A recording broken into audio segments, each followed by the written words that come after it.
Madam President, I've come here periodically to speak about issues with the National Flood Insurance Program. I will today, but first I'm going to talk about resiliency, environmental resiliency in particular. I'm going to talk about acts of heroism. I'm going to talk about North Carolina and South Carolina, and then I'm going to end up with the National Flood Insurance Program. Let's talk about resiliency. Hurricane Francine just hit my state. And where the federal government, state and local government have invested and completed that investment in building resiliency, we did well. Our country did well. From the Infrastructure Investment and Jobs Act by itself, $367 million have come to build flood control structures, and where those structures have been completed, they did not flood. It reminded me of a couple of years ago when Hurricane Ida made a direct hit on New Orleans. And I was with a mayor and a local elected official, and we looked at each other, and one of them said, "The ground is dry."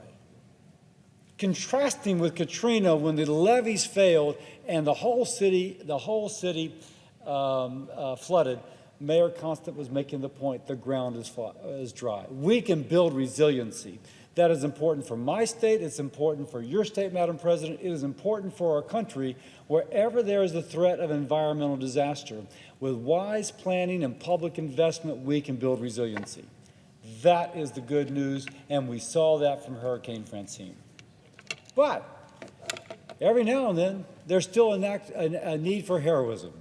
So I'd like to give just some recognition to some folks in my state who did some really positive things.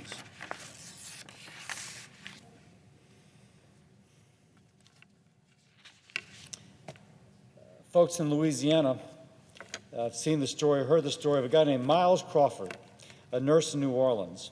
So in the middle of the storm, he gets a text from his brother. Someone had driven into the water and was sinking beneath the bridge. So the truck goes in, and then the truck begins to sink. And Miles goes out there. It's on the TV. Somebody videoed it. He walks out there, and I don't know how he broke the window, but he breaks the window. In the front, it's going down, but the person trapped inside comes out the back. And I say that because whenever we invest, there's always going to be something that slips through. And I want to give a shout out to a fellow American who, in an act of heroism, and by the way, there was firefighters down in what we call the Bayou section. There was the utility lineman who went out after the storm and quickly put the electricity back up. But the point is that as much as we invest, still we can look to individual Americans doing incredibly positive things for the sake of their fellow American. And I just want to give a shout out to that. And that will kind of lead into what I speak of in the National Flood Insurance Program.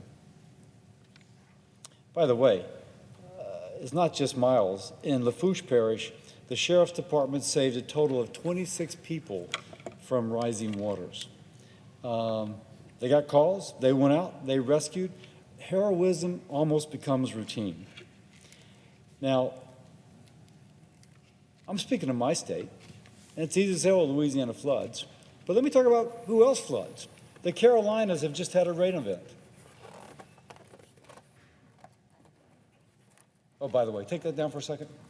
And by the way, I mentioned Lafourche Parish, but this is Morgan City. And so it was through our region that you see we had rain, but they were able to address it. Next.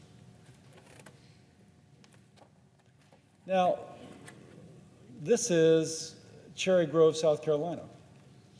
So rain events occur throughout our nation.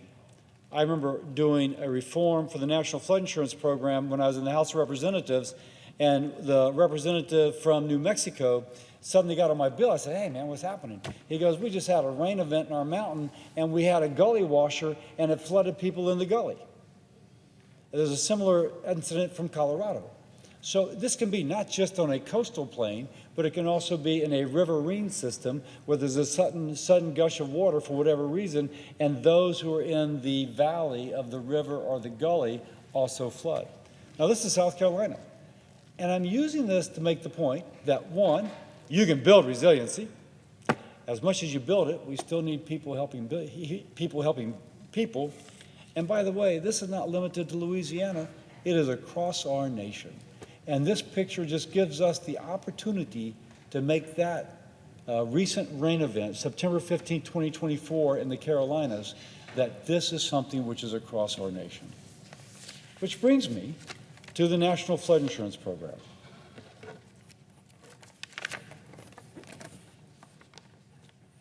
You know, we speak of building resiliency, but still we see either the resiliency has not been built or for whatever other circumstance there's still flooding.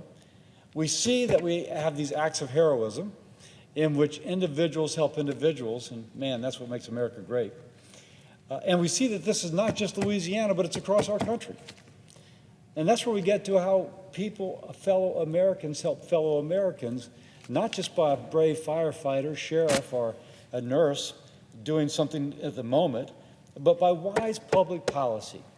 Now, that wise public policy, as we've mentioned, is also building resiliency, but it is also doing things like strengthening the National Flood Insurance Program to make it affordable, to make it accountable, and to make it sustainable. And that should be our goal.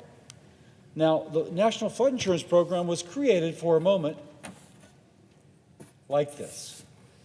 The water's beginning to recede, but you can see water is in here now. Those folks are going to have to pick up the pieces. It was an event that was unexpected, and they are flooding, and now they need help from their fellow Americans. They've purchased insurance. They've done their part, but we need wise public policy to make sure that that flood insurance is affordable when the high water comes. National Flood Insurance Program covers about 4.7 million Americans across our country. It enables people to rebuild when a flood destroys their home or just kind of washes out their belongings. Now, there's two challenges that we have in Congress regarding this program. We have to reauthorize it so it doesn't expire on September 30th. My colleague, Senator John Kennedy, is sponsoring that straight-up reauthorization, and that straight-up reauthorization is important for at least maintaining that minimum of coverage. But we also have to make it affordable again. And right now, it is unaffordable. It's unaffordable when it doesn't have to be unaffordable. At the heart of the problem is something called Risk Rating 2.0. And Risk Rating 2.0 is a way in which FEMA is adjusting premiums, not to make sure that they're still affordable, but to basically pay back a $20 billion debt that was accumulated after Hurricane Katrina, and there were so many claims upon the system. People in Louisiana consider that a little bit unjust. It was decided by a federal judge that those levees failed in New Orleans because of a faulty design by the Army Corps of Engineers. But they failed, there's lots of claims, and now premiums are rising in an attempt to pay back that debt. Now, as those premiums have increased, they've become too expensive for some who drop their coverage because the premium's too expensive. But when the people who are least likely to flood drop their coverage, the risk is concentrated on fewer, which means the premium rises even more, premiums go even higher, and a few more drop off. If we don't work to make this program affordable, it'll enter into what is called an actuarial death spiral, where fewer and fewer are insured. The risk is concentrated on the remaining, which they cannot afford, and the program falls apart. And this street is out of luck in Cherry Grove, South Carolina, or perhaps in Lafourche Parish, Louisiana, or perhaps even in a place in Nevada where the Senate President is from. So,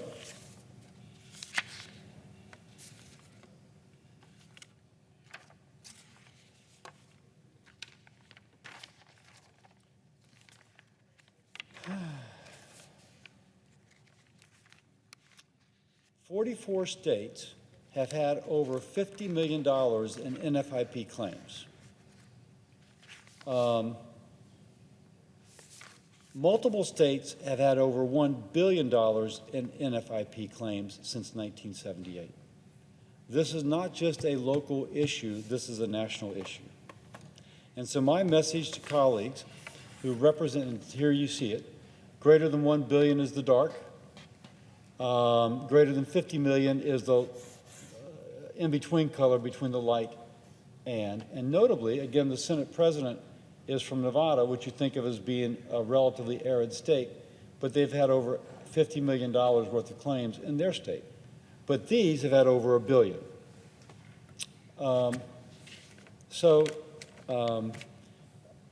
I'm just asking colleagues to recognize that just as a firefighter, as a nurse, as a sheriff helps a neighbor in the middle of a trying time, the National Flood Insurance Program is a way that Americans help fellow Americans after a trying time.